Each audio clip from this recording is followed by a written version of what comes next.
Hello everyone, welcome back. आज हम structural organisation इन animals का सेकंड लेक्चर स्टार्ट कर रहे हैं, जो कि है कनेक्टिव टिश्यू टॉपिक। तो पिछले टॉपिक में हम लोगों ने एपिथेलियल टिश्यू पूरा ख़त्म कर दिया था और लास्ट टॉपिक हम लोगों ने ग्लैंड्स पढ़ा था। तो आज हम कनेक्टिव टिश्यू से स्टार्ट करते हैं और जानते हैं कि ये टिश्यू हमारी बॉडी में क्या काम करता है, कहाँ कहाँ होता है। तो चलिए शुरू करते हैं और देखते हैं इस टिश्यू का काम क्या होता है। तो जो कनेक्टिव टिश्यू है, ये पूरे बॉडी में सबसे ज़्यादा पाया जाने वाला टिश्यू है। ये मोस्ट वाइडली डिस्ट्रीब्यूटेड टिश्यू है। ये हमारी बॉडी के सबसे ज़्यादा पाए जाने वाला टिश्यू है और ये बहुत ही एबंडेंट होते हैं। ये हर जगह पाए जाते हैं। ये मोस्ट एबंडेंट भी होते हैं। ठीक है, हम लोगों ने इतना जान लिया। अब ये जानते हैं कि कनेक्टिव टिश्यू का नाम कनेक्टिव टिश्यू क्यों पड़ा, इसका काम क्या है। तो इसके कुछ फंक्शन देखते हैं।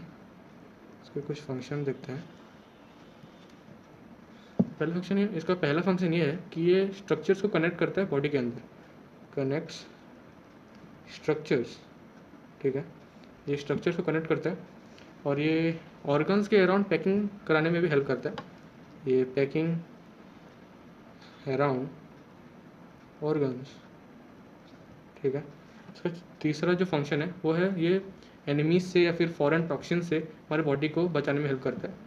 ये help in combat with foreign particles बोल लें या फिर टॉक्सिन्स बोल लें, सेम है। ठीक है, इसका जो चौथा काम है वो है कि ये सपोर्टिंग फ्रेमवर्क करता है। सपोर्टिंग फ्रेमवर्क फॉर बॉडी में ये हेल्प करता है। और ये है कि ये अगर कोई भी हमारे बॉडी का पार्ट जो इंजरी में अगर कुछ डिस्ट्रॉय हो गया तो ये उस जगह के टिश्यू को रिप्लेस करने में हेल्प करता है। तो वो क्या करता है कि एक जगह का अगर कोई भी डैमेज हो गया सेल तो उसको रिप्लेस करा देगा, उसके अगर नए टिश्यूज़ बनाने में हेल्प करता है। रिप्लेसिंग, मैं ओल्ड लिख दे रहा हूँ, ओल्ड टिश्यूज़। तो ये इसका बेसिक कुछ फंक्शंस हैं जो हमने जान लिया। अभी हम कुछ फैक्ट्स के बारे में जानते हैं कि जो कनेक्टिव टिश्यू होता है उसके अंदर सेल्स तो होंगे ही, सब टिश्यूज़ के अंदर सेल्स होते हैं और सेल्स से टिश्यूज़ बना होता है। तो जो सेल्स होते हैं वो सीक्रेट करते हैं फाइबर्स। इन फाइबर्स को हम अच्छे से थोड़े बाद में जानेंगे, तीन तरीके के होते हैं। तो ये जो फाइबर सीक्रेट करते हैं ये सब सेल्स करते हैं, मतलब कनेक्टिंग टिश्यू के सब सेल्स करते हैं, लेकिन सिर्फ एक चीज़ के सेल नहीं करते, जो कि है ब्लड एक एक्सेप्शन होता है। ब्लड में नो फाइबर्स, ब्लड में सेल्स होते हैं लेकिन फाइबर्स नहीं होते। तो ये एक अच्छा क्वेश्चन है, नीट में बहुत बार पूछा गया और आपके अगर कोई भी टेस्ट हुआ तो उसमें आ भी सकता है। तो ये जान लीजिए कि ब्लड में फाइबर्स नहीं होते। फिर हमें ये जानना है कि मैंने जो अभी फाइबर्स की बात की वो किस तरह के होते हैं। ये हम अच्छे से जानेंगे, लेकिन अभी मैं आपको थोड़ा बेसिक बता दे रहा हूँ। जो फाइबर्स होते हैं वो तीन तरीके के होते हैं, एक कोलाजन, एक येलो और एक रेटिकुलर। अच्छे से देख लीजिए, ये रेटिकुलर है, रेटिकुलर। तो जो कोलाजन फाइबर है ये स्ट्रेंथ प्रोवाइड करता है। येलो फाइबर जो फ्लेक्सिबिलिटी, और ये जो है ये हमको ऐसा कुछ खास प्रोवाइड करता नहीं है, लेकिन ये हमको इम्यूनिटी देने में काम करता है, क्योंकि इसके अंदर लिम्फ होते हैं जिससे हमको बहुत सारी इम्यूनिटी मिलते हैं और हमारा बॉडी स्ट्रांग होता है। इसका ऐसा काम है नहीं, तो इधर मैं सिर्फ लिम्फ लिख देता हूँ। तो ठीक है, ये हमने जान लिया। आप सोच रहे होंगे कि मैंने ये क्या लिखा है, ये कुछ ऐसे कंफ्यूजिंग टॉपिक है, पर हमें ये जानना पड़ेगा कि जो कनेक्टिव टिश्यू है वो एक लेयर से बना होता है जिसको हम कहते हैं मेसोडर्मल। मतलब जो कनेक्टिव टिश्यू है वो मेसोडर्मल लेयर से प्रोड्यूस हुआ होता है और ये तीन तरह के लेयर होते हैं जिससे सारे टिश्यूज़ प्रोड्यूस हुए होते हैं। मतलब जो मेसोडर्मल है उसमें होता है हमारा मस्कुलर और कनेक्टिव। जो एक्टोडर्मल होता है उसमें होता है न्यूरल, और जो एपिथेलियल होता है वो तीनों से मिलके एपिथेलियल बना होता है। तो हमें जानना पड़ेगा कि ये एक अच्छा क्वेश्चन है जो मेसोडर्मल है, सिर्फ मेसोडर्मल से 2 होते हैं, मस्कुलर होता है, कनेक्टिव होता है, एक्टोडर्मल से न्यूरल होता है, और एंडोडर्मल से एपिथेलियल, मतलब सॉरी तीनों से मिलके एपिथेलियल होते हैं। ये क्वेश्चन बहुत बार आ चुका है नीट में, तो थोड़ा देख लीजिएगा। ठीक है, ये टॉपिक हो गया। अभी हम आगे चलते हैं और टाइप्स ऑफ कनेक्टिव टिश्यू के बारे में बात करते हैं। तो कनेक्टिव टिश्यू जो है वो 3 तरीके का होता है, एक loose connective tissue, dense connective tissue और स्पेशलाइज्ड कनेक्टिव टिश्यू। आज हम लूज के बारे में पढ़ेंगे बहुत अच्छे से, और डेंस के बारे में पढ़ेंगे। जो हमारा नेक्स्ट क्लास होगा उसमें स्पेशलाइज्ड के बारे में पढ़ेंगे। जो लूज होता है उसमें मोर मैट्रिक्स होते हैं और लेस फाइबर्स होते हैं। फाइबर्स के बारे में मैंने आपको थोड़ा सा बता दिया है, ये रहा क्लोज, कोलाजन, येलो, रेटिकुलर, ये फाइबर्स होते हैं। और जो मैट्रिक्स है वो मैट्रिक्स बना होता है 2 चीज़ों से, एक पॉलीसेकेराइड्स और एक म्यूकोपॉलीसेकेराइड्स। मैं लिख देता हूँ यहाँ पे, जो मैट्रिक्स होता है वो पॉलीसेकेराइड और एक म्यूकोपॉलीसेकेराइड, जो कि हाइलारोनिक एसिड होता है, हाइलारोनिक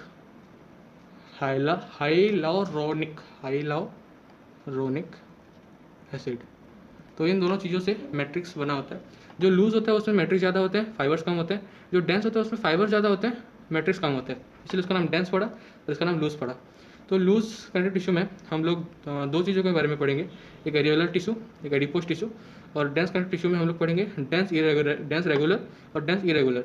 इसके एग्जांपल्स हैं टेंडन एंड लिगामेंट। आप लोगों ने पहले भी पढ़ा होगा कि टेंडन मसल्स को बोन के साथ जोड़ता है और लिगामेंट बोन को बोन के साथ। तो आज हम उसको थोड़ा डिटेल में पढ़ेंगे कि कैसे और क्या होता है।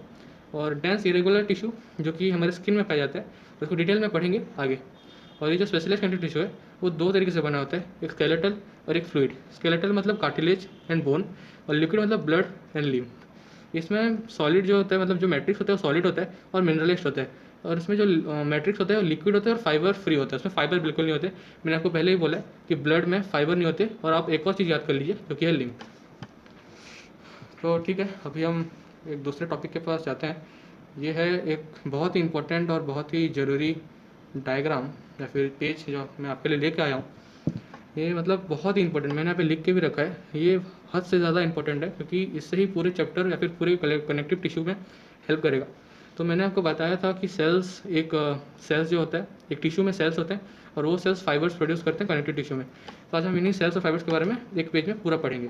तो जो फाइबर्स होते हैं वो 3 तरीके के होते हैं, एक येलो फाइबर्स, एक कोलेजन फाइबर, एक रेटिकुलर फाइबर। मैंने आपको पहले ही बता के रखा है। तो अभी येलो फाइबर के बारे में पढ़ते हैं। येलो फाइबर को हम लोग इलास्टिक फाइबर बोलते हैं क्योंकि ये कनेक्टिव टिश्यू को इलास्टिसिटी प्रोवाइड करते हैं। तो ये कंपोस्ट होता है इलास्टिन प्रोटीन से, ये प्रोटीन के नाम है, आपको याद करना पड़ेगा। और ये ब्रांच्ड होते हैं बट अरेंज्ड होते हैं सिंगली, मतलब ये एक ही, मतलब ये सिंगली अरेंज्ड होते हैं लेकिन एक ही जगह पे ब्रांच होते हुए रहते हैं। और ये इनके अंदर मैक्सिमम इलास्टिसिटी प्रेजेंट रहता है क्योंकि ये इलास्टिसिटी देता है कनेक्टिव टिश्यू को।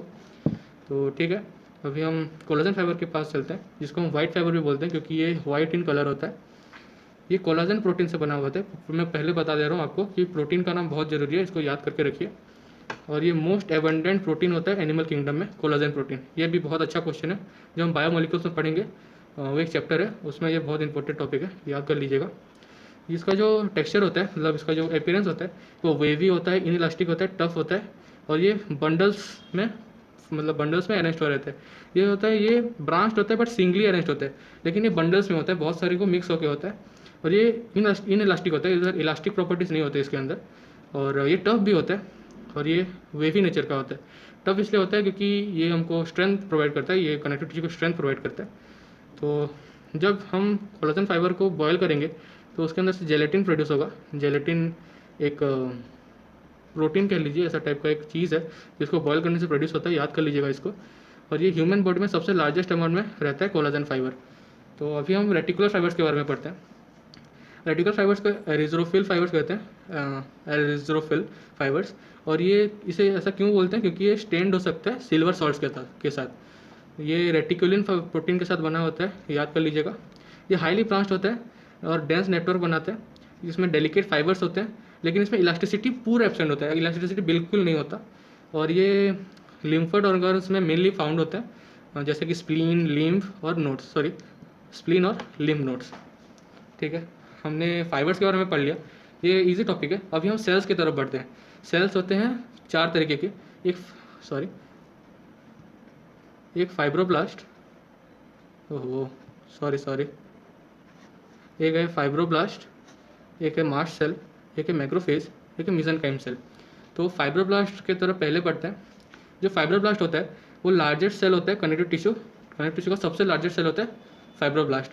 इसमें ये होता है मैक्सिमम नंबर, और इसका जो शेप है वो इरेगुलर है, और ये इसमें बहुत सारे साइटोप्लाज्मिक प्रोसेस हैं, इसलिए इसका शेप इरेगुलर है। तो जब इसमें जो ER होते हैं, रफ ER, ये हम सेल चैप्टर में पढ़ेंगे। उसके अंदर साइटोप्लाज्म बहुत सारा होता है। मतलब ER एक बोल सकते हैं एक ऑर्गन है हमारे सेल के अंदर, तो उसके अंदर साइटोप्लाज्म बहुत रिच होता है, और इसका जो प्राइमरी फंक्शन है वो प्रोटीन फाइबर्स प्रोड्यूस करना। और ये जो मैंने जो आपको मैट्रिक्स के बारे में बताया था, पॉलीसेकेराइड और म्यूकोपॉलीसेकेराइड, तो ये सबसे ज़्यादा मैट्रिक्स प्रोड्यूस करता है कनेक्टिव टिश्यू के अंदर। देखिए यहाँ पे लिखा भी है चीफ मैट्रिक्स प्रोड्यूसिंग सेल्स, ये सबसे ज़्यादा मैट्रिक्स प्रोड्यूस करता है। अभी हम आते हैं हमारे मास्ट सेल्स में। मास्ट सेल स्मॉल होता है और ये एमोबेट सेल्स होता है with S shape nucleus. Nucleus के शेप थोड़ा याद कर लीजिएगा। मैं जानता हूँ थोड़ा NCERT के बाहर है, पर ये इंपॉर्टेंट है आपके नीट के लिए। तो ठीक है, ये हमने पढ़ लिया। ये सीक्रेट करता है हिस्टामाइन, सेरोटोनिन और हेपारिन। और इसमें जो मैट्रिक्स होता है ये मैट्रिक्स भी प्रोड्यूस करता है जो कनेक्टिव टिश्यू के लिए। इसमें जो हिस्टामाइन प्रोड्यूस करता है वो ब्लड वेसल्स का डायमीटर इंक्रीज करता है, इसे वैसो डायलेटर बोलते हैं। जो सेरोटोनिन है वो डिक्रीज करता है ब्लड वेसल का डायमीटर, तो इसे बोलते हैं वासो कंस्ट्रिक्टर।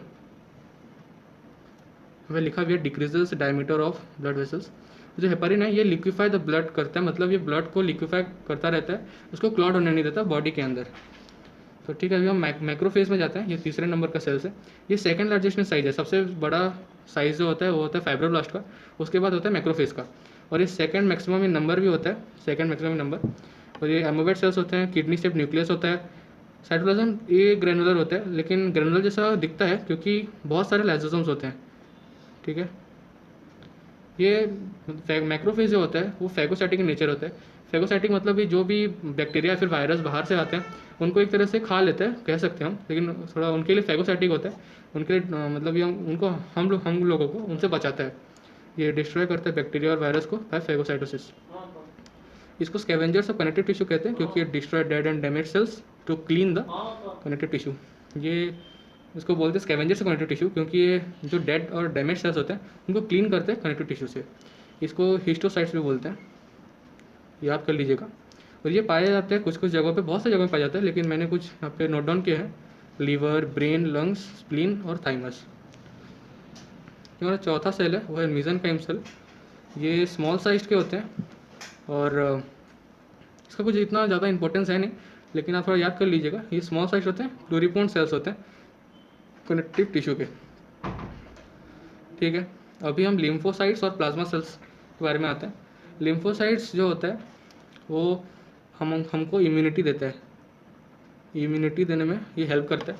तो इसका जो न्यूक्लियस होता है वो सेंट्रली लोकेटेड होता है और बहुत बड़ा होता है। और साइटोप्लाज्म जो होता है पेरिफेरल होता है। पेरिफेरल मतलब एक कॉर्नर में होता है। और की cells of immune system and inverse in production of antibodies. मैंने आपको बोला इम्यूनिटी के लिए काम करता है, एंटीबॉडीज़ भी प्रोड्यूस करता है। तो जब लिम्फोसाइट डिवाइड करते हैं तो बनाते हैं प्लाज्मा सेल्स। प्लाज्मा सेल्स का भी वही काम है, लेकिन इसके थोड़ा एनहांस होता है। जितने सारे एंटीबॉडीज़ लिम्फोसाइट्स बनाते हैं ये उनसे बहुत सारे ज़्यादा बनाता है। ये स्मॉल एमोबेट सेल्स होते हैं। In this cells rounded nucleus is present in इस chromatid material is arranged like spokes. तो इसमें जो क्रोमेटिड मटेरियल होते हैं वो स्पोक्स की तरह अरेस्ट होते हैं। ये आपको समझ नहीं आ रहा होगा, ये हम सेल चैप्टर में अच्छे से पढ़ेंगे। और इनका जो व्हील मतलब ऐसे जो ये स्ट्रक्चर बना होता है ये ऐसे कार्टव्हील जैसा लगता है, कार्टव्हील के सेल्स मतलब कार्टव्हील जैसा लगता है, दिखता है बाहर से। तो इन्हें हम बोलते हैं क्लोन्स ऑफ लिम्फोसाइट्स क्योंकि लिम्फोसाइट से बने और उनके डिवीजन से बने। और ये प्रोड्यूस भी करते हैं, ट्रांसपोर्ट करते हैं एंटीबॉडीज़। इन दोनों का सेम काम है। अभी हम मोनोलोकुलर एडिपोसाइट और मल्टीलोकुलर एडिपोसाइट के बारे में पढ़ते हैं। ये दोनों हम पढ़ेंगे एडिपोस टिश्यू में। मतलब एडिपोस टिश्यू अभी जो मैंने बताया आपको, एडिपोस टिश्यू ये रहा एडिपोस टिश्यू जो मैंने अभी आपको बताया, इसमें हम इसको पढ़ेंगे। मैं आपको बता दे रहा हूँ, ये लार्ज होता है लेकिन सिंगल होता है। और इसमें जो फैट ग्लोब्यूल होता है उस बीच में होता है, सेंट्रल में होता है। और ये अच्छे से पढ़ेंगे उधर, अभी थोड़ा ये बेसिक है। साइटोप्लाज्म और न्यूक्लियस जो होता है वो पेरिफेरल हो जाता है इधर, और ये वाइट फैट बनाता है। जो मल्टीन्यूक्लियर एडिपोसाइट है वो ब्राउन फैट बनाता है और इसमें बहुत सारे स्मॉल फैट ग्रेनुल्स होते हैं। इसमें एक होता है, इसमें बहुत सारे होते हैं, नहीं छोटे होते हैं। Distributed cytoplasm around nucleus, cytoplasm इधर ज़्यादा होता है, इधर कम होता है। ठीक है, ये हमने अच्छे से समझ लिया। अभी हम नेक्स्ट टॉपिक की तरफ चलते हैं जो कि है लूज कनेक्टिव टिश्यू। हम इसके फर्स्ट पार्ट में चल रहे हैं, कनेक्टिव टिश्यू के फर्स्ट पार्ट जो कि है लूज कनेक्टिव टिश्यू। इसके तरफ हम बढ़ रहे हैं। लूज कनेक्टिव टिश्यू, ठीक है, ये पढ़ते हैं। तो इसके अंदर हम दो पार्ट पढ़ेंगे, एक एरियोलर और एक एडिपोस। तो चलिए पहले हम एरियोलर से स्टार्ट करते हैं। एरियोलर जो होता है मतलब मैं पहले लूज़ के बारे में बता दे रहा हूँ। लूज़ कनेक्टिव टिश्यू जो होता है उसमें जो फाइबर्स होते हैं वो लूजली अरेंज होते हैं मैट्रिक्स के अंदर और ज़्यादा बिखरे नहीं होते, मतलब अच्छे से होते हैं लेकिन लूजली होते हैं, टाइट ज़्यादा नहीं होते। तो इतना ही बताना था लूज़ के बारे में। तो अभी चलिए हम पहले की तरफ चलते हैं, एरियोलर कनेक्टिव टिश्यू। जो पहला पार्ट है जो है एरियोलर, CT लिख दे रहा हूँ कनेक्टिव टिश्यू को। तो एरियोलर कनेक्टिव टिश्यू जो है इसको स्पॉन्जी कनेक्टिव टिश्यू बोलते हैं क्योंकि ये थोड़ा स्पॉन्ज टाइप जैसा है। और ये जो कनेक्टिव टिश्यू का जो एरियोलर का है, मतलब कनेक्टिव टिश्यू का जो लूज है उसका सबसे मोस्ट वाइडली डिस्ट्रीब्यूटेड है। मतलब जो लूज कनेक्टिव टिश्यू का है, लूज कनेक्टिव टिश्यू उसमें सबसे ज़्यादा एरियोलर पाए जाते हैं। और इसमें इंटरसेलुलर स्पेस जो है बहुत सारे होते हैं क्योंकि उसमें फाइबर्स बहुत कम होते हैं। मैंने आपको बताया था लूज में फाइबर्स कम होते हैं और मैट्रिक्स ज़्यादा होता है, तो इसीलिए इसमें इंटरसेलुलर स्पेस बहुत सारे होते हैं और मैट्रिक्स जो है वो होता है लेकिन फाइबर्स बहुत कम होते हैं। तो यहाँ पे एक डायग्राम से मैं आपको बताता हूँ। एक पार्ट है एरियोली, उसके बारे में बताता हूँ।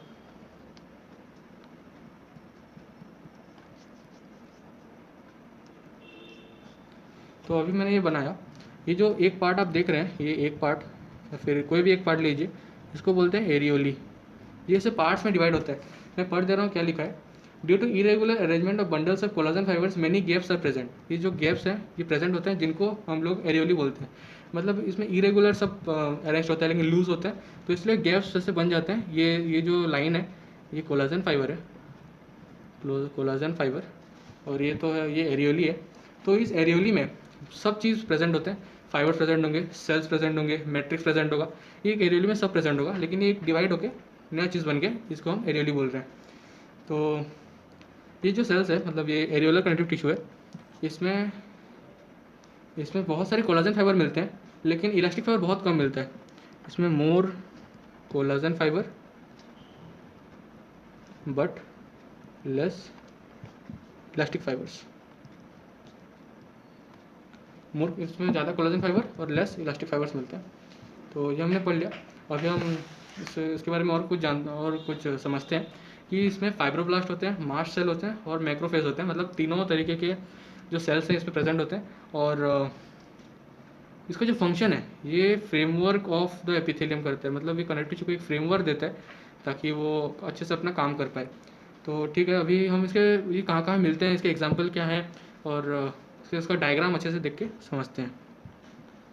तो देखिए इसके कुछ एग्जाम्पल मैं लेकर आया हूँ। ये एक वर्ड है टेला सबक्यूटानिया बोल के, टेला सबक्यूटानिया। ये एक बहुत ही कॉम्प्लिकेटेड वर्ड है, ठीक है, आप डरिए मत देखिए इसको। टेला सबक्यूटानिया एक इजी सा कॉन्सेप्ट है। ये हमारे मसल्स को स्किन के साथ जोड़ता है, बस इतना ही है। ये thin continuous layer which connect skin with the underlying skeletal muscle. ये मसल को स्किन के साथ जोड़ता है और इसमें प्रेजेंट होता है एरियोलर कनेक्टिव टिश्यू। जो सब म्यूकोसा है इसके बारे में हम लोग अच्छे से पढ़ेंगे हमारे ह्यूमन फिजियोलॉजी के चैप्टर में, डाइजेशन एंड एब्जॉर्प्शन, वहाँ पे अच्छे से पढ़ेंगे। सब म्यूकोसा एक लेयर होता है। तो सब mucosa of trachea, bronchi, intestine, oesophagus, stomach. Trachea, bronchi तो आपको पता है लंग्स में होता है, फिर इंटेस्टाइन, ओसेफेगस, स्टोमक। तो इन सब में जो सब म्यूकोसा होता है उसमें प्रेजेंट होता है। एंडोमेशियम और पेरीमेशियम, ये थोड़ा याद कर लीजिएगा, ये थोड़ा याद करने का टॉपिक है। एंडोमेशियम होता है सिंगल मसल फाइबर्स के अराउंड और पेरीमेशियम होता है बंडल ऑफ मसल फाइबर्स के अराउंड। तो इतना है। और ब्लड वेसल्स के अराउंड भी प्रेजेंट होता है एरियोलर कनेक्टिव टिश्यू। तो इसका एक डायग्राम में देख लीजिए। ये डायग्राम बहुत बहुत ज़्यादा इंपॉर्टेंट है, एनसीईआरटी में भी है तो बहुत ही ज़्यादा इंपॉर्टेंट है। इसको थोड़ा स्ट्रेस देके देखिए। तो ये थोड़ा देख लीजिएगा, मैंने ये सब मार्क्ड है, अच्छे से मार्क्ड है, ये पूछता है एग्जाम में। तो ठीक है, हम लोग फिर नेक्स्ट में चलते हैं जो कि है एडिपोस टिश्यू के बारे में पढ़ते हैं। तो एडिपोस टिश्यू भी एक टाइप का लूज कनेक्टिव टिश्यू है। तो ये एडिपोसाइट्स कंटेन करता है, जो हमने अभी पढ़ा था, ये मोनोलोकुलर एडिपोसाइट, मल्टीलोकुलर एडिपोसाइट। तो ये उससे बना होता है और ये तो फैट्स इसका काम क्या है, मतलब हम जितना भी ऐसे खाना खाते हैं, तो देसी भाषा में बोलते हम जितना भी ठूसते हैं, तो ये जो भी एक्सेस न्यूट्रिएंट है जो हम डायरेक्टली या फिर इनिशियली यूज़ नहीं करते, तो वो स्टोर में मतलब वो फैट में से कन्वर्ट हो जाता है और ऐसे टिश्यू के नीचे वो जम जाता है, जिसे हम फैट सेल बोलते हैं। और इसी को हेल्प करने के लिए एडिपोज कनेक्टिव टिश्यू बनाया गया। तो on the basis of adipocytes, two types of adipose connective tissue is present, जो कि है वाइट फैट और ब्राउन फैट। हमने पहले भी देखा था ये क्या, ये वाइट फैट करता है मोनोलिक्यूलर और ब्राउन फैट करता है मल्टीलोक्यूलर। तो इसके बारे में जानते हैं थोड़ा।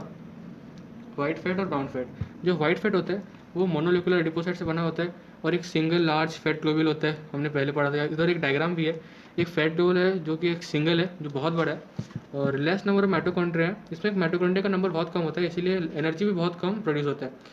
ठीक है, और जो न्यूक्लियस है वो कॉर्नर में है, हमने यहाँ पे भी देखा था, nucleus is at the corner लिखा था, न्यूक्लियस बिकम पेरिफेरल, पेरिफेरल मतलब कॉर्नर में जाकर रहता है।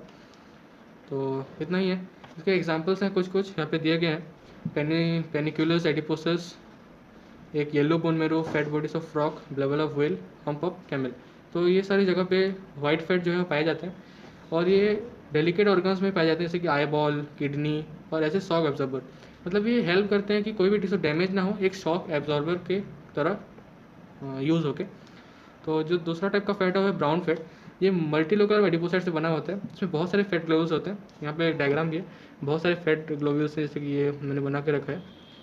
और more cytoplasm and more number of mitochondria is present. देखिए बहुत सारा साइटोप्लाज्म है, माइटोकॉन्ड्रिया भी बहुत सारा है, और ये it produces 20 times more energy than white fat. White fat के अंदर एनर्जी बहुत कम होती है क्योंकि उसमें माइटोकॉन्ड्रिया बहुत कम होते हैं, लेकिन इसमें बहुत ज़्यादा माइटोकॉन्ड्रिया होते हैं, इसलिए उनसे 20 टाइम्स ज़्यादा एनर्जी प्रोड्यूस कर पाते हैं। तो इसकी जो एग्जांपल्स हैं, cold residence in newborn baby. Newborn baby को अगर उसको थोड़ा गर्म रखने के लिए ये हेल्प करता है ब्राउन फैट के प्रेजेंस में। और ये हाइबरनेटिंग रोडेंट्स लाइक रैट और शिरो में भी पाए जाते हैं। तो ठीक है, अभी हम नेक्स्ट टॉपिक की तरफ चलते हैं, जो कि है डेंस कनेक्टिव टिश्यू। हमने पढ़ा था डेंस कनेक्टिव टिश्यू, ये रहा डेंस कनेक्टिव टिश्यू। ये हमारा आज का लास्ट टॉपिक होगा, तो ये थोड़ा देख लेते हैं, फिर लेक्चर एंड कर देंगे। तो जो डेंस कनेक्टिव टिश्यू होता है, मैं लिख देता हूँ यहाँ पे, डेंस कनेक्टिव टिश्यू। जो डेंस कनेक्टिव टिश्यू होता है वो भी दो टाइप के होते हैं, एक डेंस रेगुलर और एक डेंस इरेगुलर। एक होता है रेगुलर और एक होता है इरेगुलर। तो हम इसी बारे में जानेंगे, रेगुलर क्या होता है, इरेगुलर क्या होता है। हाँ, तो फिर पहले हम डेंस के बारे में थोड़ा जान लेते हैं। मतलब ये जो कनेक्टिव टिश्यू है इसमें फाइबर्स बहुत ज़्यादा होते हैं, लेकिन जो मैट्रिक्स होता है वो कम होता है। मैं यहाँ पे आपको दिखा देता हूँ, ये देखिए, ये जो डेंस रेगुलर है इसमें आप देख सकते हैं कितने ज़्यादा हमारे ये हैं फाइबर्स हैं। ये कोलाजन फाइबर है, मतलब बहुत ज़्यादा है। और जो डेंस इरेगुलर कनेक्टिव टिश्यू है इसमें देखिए, ये जो रेगुलरली ये डिस्ट्रीब्यूटेड है एक सेल के अंदर, तो इरेगुलर है, ये इरेगुलर डिस्ट्रीब्यूटेड है, देख सकते हैं आप, सब जगह नहीं है, तो इरेगुलर है। तो नहीं, ये डिफरेंस दोनों में, मतलब रेगुलर और इरेगुलर में। तो ठीक है, थोड़ा जानते हैं। हम लोग इसका 3 तरीके का टाइप पढ़ेंगे। पहला जो है वो है वाइट फाइबरस कनेक्टिव टिश्यू, या फिर white dense white fibre connective tissue जो बोल सकते हैं आप, white fibrous connective tissue, YFCT short form में लिख दे रहा हूँ मैं। इसमें जो होता है, इसमें बंडल्स ऑफ कोलाजन फाइबर्स होते हैं, और जो इलास्टिक फाइबर जो कि येलो फाइबर और रेटिकुलर फाइबर दोनों पूरे एब्सेंट होते हैं, सिर्फ इसमें कोलाजन फाइबर होते हैं। और इसमें फाइब्रोब्लास्ट और mast cells more in number होते हैं, इसमें मैक्रोफेज इतने ज़्यादा नहीं होते, फाइब्रोब्लास्ट और मास्ट सेल बहुत ज़्यादा होते हैं। तो ठीक है, इतना हमने देख लिया। तो अभी YFCT के कुछ रेगुलर और कुछ इरेगुलर देखते हैं। जो रेगुलर है, मतलब उनको अगर आप रेगुलर बोलना चाहे तो ठीक है, नहीं तो रेगुलर को छोड़ के हम इसको कॉर्ड भी बोलते हैं, CORD, तो कॉर्ड भी बोला जाता है। तो जो रेगुलर फिर कॉर्ड है, उसमें एक एग्जांपल है टेंडन, आपने सुना होगा, जो बोन को बोन के साथ जोड़ता है, वो YFCT white fibrous connective tissue का एक regular dense connective regular dense tissue है। तो इसके बारे में जानते हैं। जो रेगुलर होता है उसमें जो कोलाजन फाइबर होता है उसके बहुत सारे पैरेलल बंडल्स होते हैं, और फाइब्रोब्लास्ट जो होता है वो अल्टरनेटिवली प्लेस्ड होता है रेगुलर पैटर्न में। मतलब आप ये जो देख रहे हैं ये सब फाइब्रोब्लास्ट है, ठीक है, सब फाइब्रोब्लास्ट है। और ठीक है, इतना ही था। इसका एग्जांपल मैंने बता दिया टेंडन। तो टेंडन में होता है रेगुलर डेंस कनेक्टिव टिश्यू। तो फिर जानते हैं कि इसके कुछ कुछ शीथ इसमें जो एग्जांपल है वो टेंडन। अब जानते हैं थोड़ा शीथ मतलब इरेगुलर के बारे में थोड़ा जानते हैं। तो देखते हैं कि इधर क्या क्या हो सकता है। तो जो शीथ है मतलब जो कि इरेगुलर है, उसमें रेगुलर पैटर्न नहीं होते, इसमें रेगुलर पैटर्न नहीं होता। और जो फाइबर्स एंड फाइब्रोब्लास्ट का कोई रेगुलर पैटर्न नहीं होता। और क्रिस क्रॉस मैनर में जो सेल्स हैं और फाइबर्स हैं वो प्रेजेंट होते हैं। इसके एग्जांपल है, बहुत सारे एग्जांपल हैं, आप थोड़ा याद कर लीजिएगा। Pericardium, periosteum, perichondrium, epimysium, renal capsule, tunica albuginea, dura mater. ये कवरिंग है बहुत सारे ऑर्गन्स ऑफ द बॉडी के। इसके साथ साथ कुछ एडिशनल एग्जाम्पल मैं बता दे रहा हूँ, जैसे कि कॉर्निया ऑफ आई और ग्लिशंस कैप्सूल। ये हम पढ़ेंगे अच्छे से डाइजेशन एब्जॉर्प्शन चैप्टर में। अभी आप जान लीजिए ये लीवर के अराउंड प्रेजेंट होते हैं। ठीक है, हमने इतना जान लिया। अभी हम येलो फाइब्रस कनेक्टिव टिश्यू में चलते हैं। Yellow fibrous connective tissue YFCT। जो येलो फाइब्रस कनेक्टिव टिश्यू है, इसमें yellow fibres more in number होते हैं और जो कोलाजन फाइबर है वो लेस इन नंबर होते हैं। लेकिन जो रेटिकुलेट फाइबर है वो पूरा एब्सेंट होते हैं, वो बिल्कुल प्रेजेंट नहीं होते। तो ठीक है, इसके बारे में हम जान लेते हैं। On the basis of distribution of fibers and fibroblast matrix, they are fibrils in matrix, they are in two types present होते हैं। पहले से हम लोग बात कर चुके हैं, एक है रेगुलर, एक है इरेगुलर। तो रेगुलर को कॉर्ड बोलते हैं, इरेगुलर को शीथ बोलते हैं। तो कॉर्ड का मतलब collagen fibre fibroblast of matrix distributed in regular pattern and matrix yellow fibres form network. और शीथ मतलब irregular distribution of fibres and matrix in elastic fibre. तो इसका एग्जाम्पल जो है उसमें था जो हमारा कॉर्ड था वाइट फाइबर का, वो था टेंडन। और ये जो येलो फाइबर का जो कॉर्ड है वो है लिगामेंट। आपको पता होगा लिगामेंट बोन को बोन से जोड़ता है। तो ये एग्जांपल हो गया। ये जो शीथ है मतलब जो इरेगुलर है उसके भी कुछ एग्जांपल हैं, जैसे कि wall of alveoli of lungs, wall of small bronchioles, wall of lymph vessels and blood vessels. और ट्रू फोकल कॉर्ड्स के पास भी होते हैं। आप एक और भी याद कर सकते हैं जो कि है सॉफ्ट ऑर्गन्स, ये एडिशनल है। आप दो चीज़ और याद करिए, एक है स्प्रेन, एक है स्ट्रेन। स्प्रेन मतलब एक्सेसिव पुलिंग ऑफ लिगामेंट। अगर लिगामेंट ज़्यादा पुल हो गया तो स्प्रेन हो सकता है। आप लोगों ने ये एक्सपीरियंस भी किया होगा, जब आपका पैर मुड़ जाता है तो आप थोड़ा देर के लिए चल नहीं पाते, तो वो एक्सेसिव पुलिंग होता है। जो स्ट्रेन होता है लिटिल पुलिंग होता है। अगर आपका पैर मुड़ा और अगर आप थोड़ी देर के बाद ठीक हो गए तो वो तो स्ट्रेन है। लेकिन 2-3 दिन 4 दिन अगर आपका पेन रहा, ठीक नहीं हुए, तो स्प्रेन है, वो थोड़ा एक्सेसिव पुलिंग हो गया। तो हमने ये जान लिया। अभी हम हमारे आज के लास्ट टॉपिक में चलते हैं, जो कि है RFCT, reticular fibrous connective tissue. इसका थोड़ा जान लेते हैं, ये इतना इंपॉर्टेंट नहीं है। RFCT, reticular fibrous connective tissue. तो इसके बारे में थोड़ा जान लेते हैं। ये लिम्फोइड टिश्यू में होता है, जैसे मैंने आपको पहले ही बता दिया था। और ये लिम्फोइड ऑर्गन्स में मेनली पाए जाते हैं। ठीक है, इसका जो मैट्रिक्स है वो लिम्फ का बना होता है, मेनली लिम्फ का बना होता है। और इसमें reticular fibres more in number होते हैं। और इसमें जो डेंस नेटवर्क बना होता है वो बना होता है रेटिकुलर सेल्स और मैक्रोफेजेस का। इसमें मैक्रोफेज ज़्यादा होते हैं फाइब्रोब्लास्ट और मास्ट सेल से। ये आप थोड़ा याद रखिए, ये थोड़ा एक्सेप्शन टाइप का केस है। और इसमें लिम्फोसाइट्स भी होते हैं, मैंने आपको पहले बताया था, ये मैं दिखा दे रहा हूँ आपको। जो लिम्फोसाइट्स होते हैं ये इम्यूनिटी देते हैं। मैंने आपको रेटिकुलर फाइबर्स में बताया था कि ये इम्यूनिटी देते हैं, यहाँ पे भी बताया था शायद। हाँ देखिए, इम्यूनिटी देते हैं। तो इसमें लिम्फॉइड ऑर्गन्स बहुत ज़्यादा होते हैं, lymphoid are more in number. तो इसके कुछ एग्जांपल है जो मैं आपको बता दे रहा हूँ, ये कहाँ कहाँ पाए जाते हैं। तो एग्जांपल लिख देते हैं। एक है स्प्लीन, एक स्प्लीन में ये पाया जाता है। एक है लिम्फ नोड्स, और एक है एंडोस्टियम। अब आप पूछेंगे एंडोस्टियम क्या होता है, तो एंडोस्टियम होता है बोन मेरो कैविटी का lining of bone marrow cavity. तो आज तो इतना ठीक है, आज का टॉपिक यहीं ख़त्म करते हैं। मैंने आपको शायद इसका डायग्राम नहीं दिखाया, दिखा देता हूँ मैं आपको। मैंने एडिपोज टिश्यू जो हमने पढ़ा था अभी, दिखा दे रहा हूँ, सॉरी। ये देखिए, ये जो एडिपोज टिश्यू है उसका डायग्राम है।